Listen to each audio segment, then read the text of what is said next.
Welcome to day 14 of 30 days of AL programming, and today we are going to look at how to use the read scale out for better performance and the way Business Central server interacts with the database can broadly be categorized into two patterns. And the first one is the business processes that read and write data such as code units that run from UI pages or web services, and we do have analytical workloads that only read data such as queries, reports, or API pages.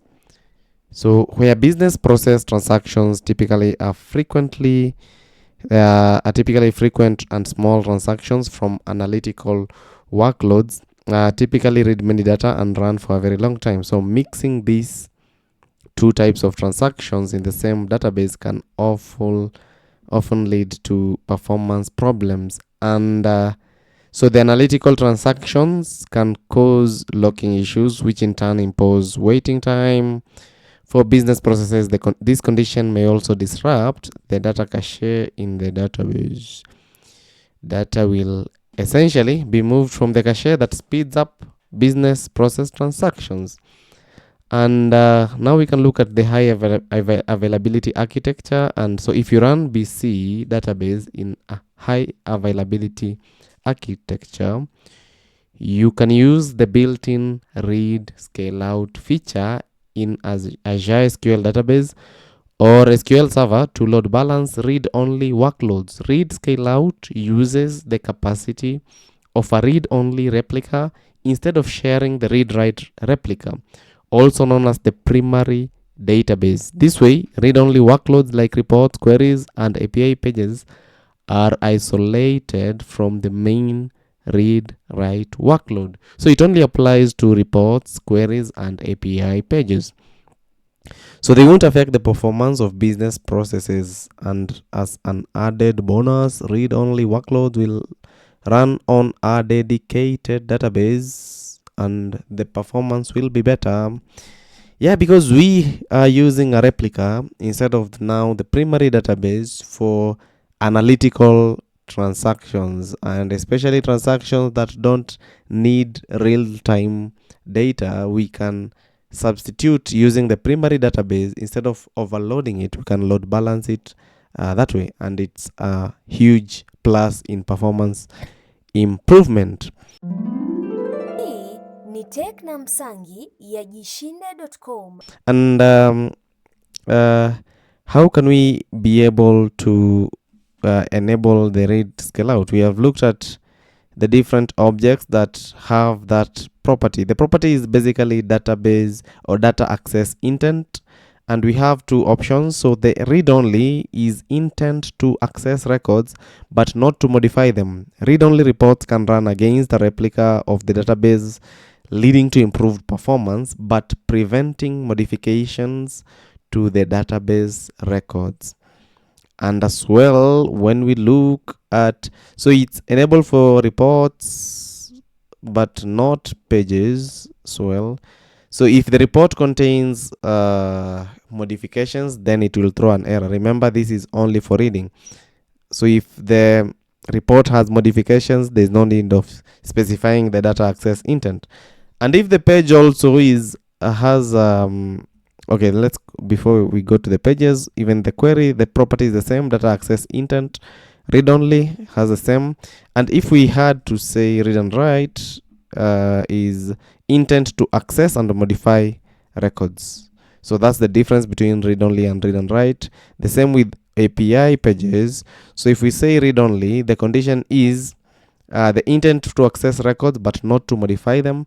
Read-only pages are run against a replica of the database, leading to improved performance but preventing modifications to the database records.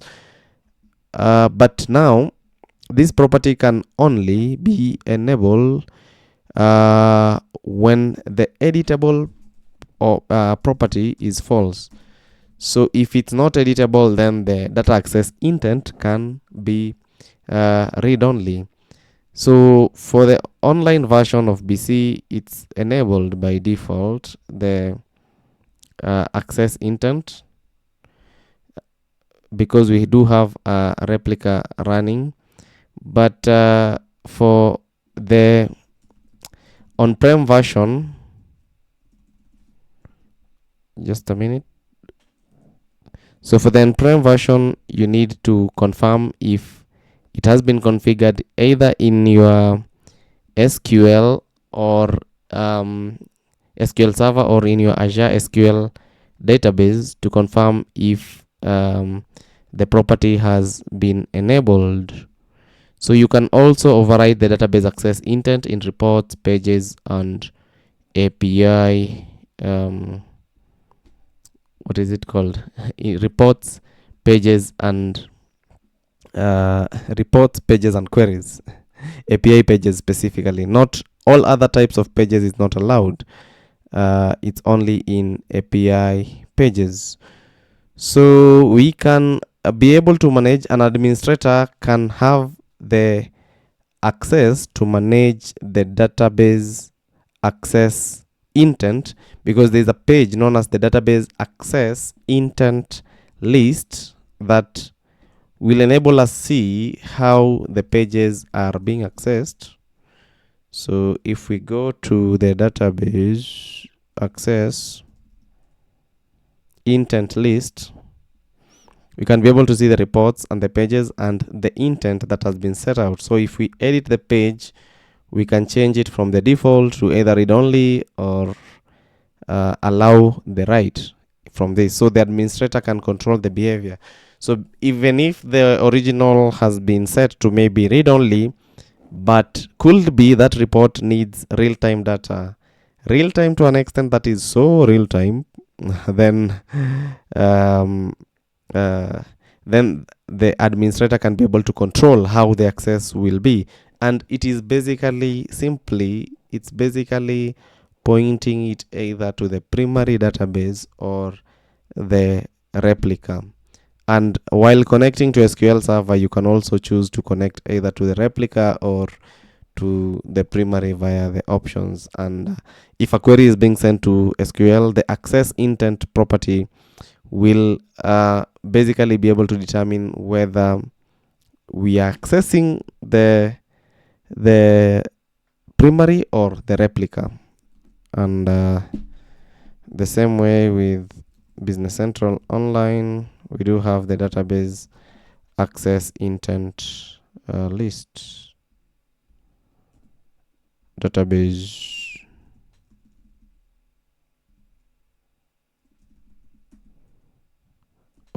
access database access intent.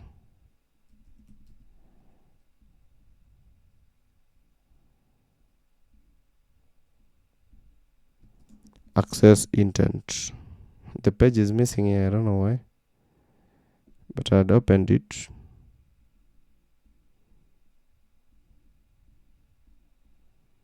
Whom have I logged in as?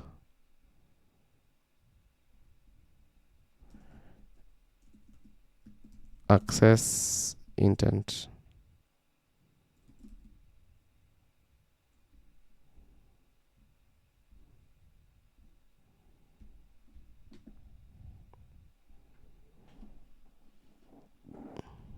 Maybe a refresh is required here.